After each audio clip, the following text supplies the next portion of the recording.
ভর্তা পছন্দ করে না এমন লোক মনে হয় কমই খুঁজে পাওয়া যাবে। আজকেও আমি ভর্তা বানিয়ে নিচ্ছি। এখানে বরবটির বিচি এবং কিছু সিমের বিচিও ছিল, সিদ্ধ করা ছিল, তাই একটু পানিটা নিয়ে নিলাম। এখানে মরিচ, পেঁয়াজ, রসুন ভাজা ছিল, সেটাও বেটে নিলাম।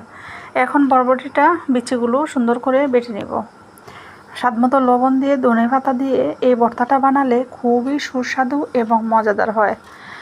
যে কোনো ভর্তাই অনেক বেশি মজা লাগে। গরম ভাতের সাথে ভর্তা হলে তো আর কিছুই লাগে না। বরবটির ভর্তাটা অনেক মজা হয়েছিল। চাইলে আপনিও যে কোনো টাইমে এরকম একটা ভর্তা বানিয়ে বা ভাতের পাতে রাখতে পারেন। ভর্তা বানাতে যদিও একটু কষ্ট হয়, তারপরেও এই ভর্তার স্বাদ কিন্তু কোনো কিছুতেই আর পাওয়া যায় না। তাই ভর্তা মাঝে মাঝে আমি বানিয়ে নেই, মজা করে খাই। তাই আজকেও বানিয়ে নিলাম। খুবই সুস্বাদু এবং মজাদার।